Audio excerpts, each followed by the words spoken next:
Lanjut ke video ketiga, apakah kita masih relevan ya untuk menjadikan marketplace sebagai bisnis sampingan? Jadi kalau kita jadi karyawan atau kerja 9 to 5 atau kita setidaknya ada kesibukan deh di pagi sampai sore hari, lalu menjadikan marketplace ini adalah sebuah side job ya atau sampingan gitu. Apakah masih bisa gitu ya? Jadi kayak era-era sebelum COVID gitu kali ya. Nah, menurutku enggak ya teman-teman. Jadi nanti bisa bebas lah diskusi di kolom komentar ya. Cuman menurutku ini jadi bisnis yang jadinya high maintenance ya. Jadi teman-teman mungkin bisa mempertimbangkan lagi atau bisa berargumen dengan 5 alasan yang pengen aku diskusin ini sih.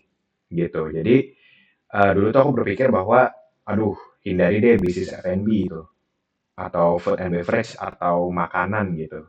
Karena menurutku itu hanya orang-orang yang mentalnya tuh kuat banget buat maintenance gitu. Jadi aku nggak cocok, aku nggak bakalan kuat lah gitu. Karena terkait di dapurnya, lalu inventorinya, ya kan, lalu ada terkait umur dari bahan bakunya, basi, kadaluarsa, busuk, ya kan. Nah, F&B itu menurutku high maintenance, jadi luar biasa lah bagi UMKM-UMKM F&B ya, gitu. Nah, tapi marketplace jadi high maintenance juga nih menurutku karena 5 poin ini ya.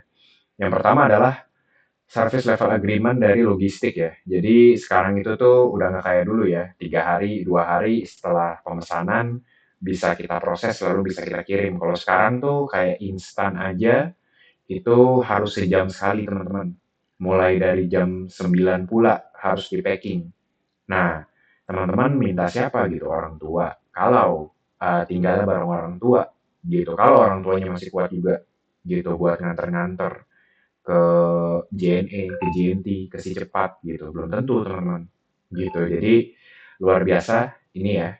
Jadi makin ketat ya nggak hanya itu aja ya. Jadi dari sisi store health lain misalnya dari chat ya kan kalau teman-teman lagi meeting, kalau teman-teman lagi sibuk ya kan tapi chat kan harus dibales dari konsumen gitu. Apalagi kalau masih sepi ya kan. Kalau misalnya masih sepi, masa satu konsumen aja dianggurin gitu ya kan 2 sampai 3 konsumen dianggurin kan nggak mungkin. Nah, terus juga produk rating nih, kalau ada after sales, ada komplain, ya kan. Kalau itu kelamaan, ya kan, kita nggak ngajuin banding, kelewatan, nah udah semuanya amburadul, kena penalti, toko ditutup, toko dibatasin, kita nggak bisa jualan.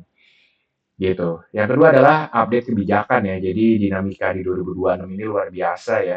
Dari segi kebijakan, peraturan, ya kan, biaya admin, biaya layanan, itu banyak banget update-nya gitu. Jadi ngejarnya sulit, belajarnya sulit, ya kan. Bukan yang nggak bisa, tapi butuh waktu, kalkulasi ya, perhitungan, tenaga, ya kan, pikiran buat mikir itu semua gitu, buat disatuin lagi ke bisnis kita gitu. Jadi luar biasa ya gitu. Lalu kungfu dan taktiknya luar biasa lah gitu. Jadi buat kita mendapatkan mata uang baru ya, yaitu adalah atensi, perhatian, traffic ya.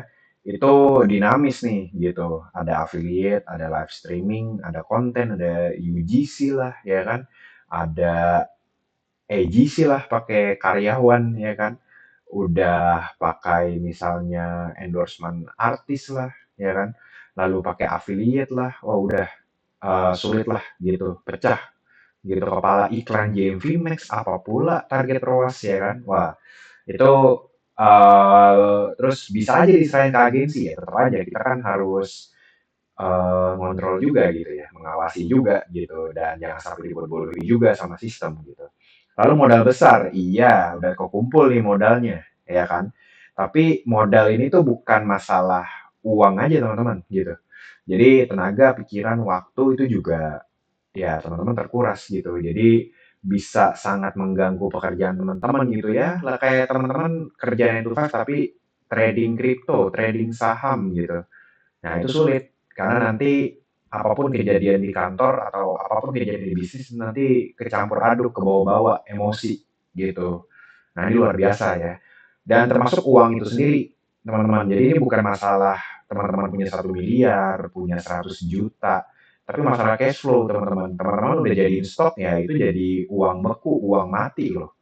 yang ada di gudang gitu. Jadi terus uangnya berhenti di platform, uangnya berhenti di konsumen, belum cair. Nah, pusing nggak tuh cash flow ya kan? Karena teman-teman harus membiayai karyawan mungkin, ya kan? Karyawan yang kerjain buat teman-teman packing atau apa gitu, atau at least balik modal dulu itu aja lumayan gitu. Jadi ya pelajari lagi aja. Lalu yang kelima ini branding adalah sebuah keharusan ya, karena menurutku era sebelum 2024 sudah berakhir ya. Jadi sekarang itu udah bukan main perang harga, karena menurutku era dropshipper dan reseller juga udah mulai terkikis ya dengan adanya affiliate gitu. Jadi menurutku ini gimana menang-menangan branding dan permodalan lagi ya gitu. Jadi bagaimana secara logo ya kan, secara brand ambassador, secara kualitas produk, service ya kan, lalu bermain di sosial media itu adalah sebuah keharusan sehingga harga yang kita tetapkan itu marginnya harus besar dan marginnya harus bisa mengcover branding ini juga gitu ya. Luar biasa lah teman-teman, bisa coba explore lebih 5 alasan yang aku kasih ini ya kan. Dan kita bisa diskusi di kolom komentar apakah ini masih worth it untuk jadi side job ya gitu. Tapi kalau teman-teman siap misalnya resign ya kan, dan full time di sini, ketahuilah itu juga tidak mudah, tapi setidaknya kalau teman-teman fokus, high maintenance, ya gitulah. Tapi solusinya apa? Ya teman-teman risetnya benar-benar mendalam dulu deh, gitu. Setidaknya di pembahasan ke nomor satu ya, terkait produknya, marketingnya, dan juga finance-nya gitu. Kalau udah kuat, ya oke lah. Atau teman-teman mau jadi super power, tetap jadi inside job, nggak apa-apa juga. Cuman tulis di kolom komentar kalau teman-teman juga tetap menjadikan ini jadi side job sih. Sampai bertemu di video keempat ya.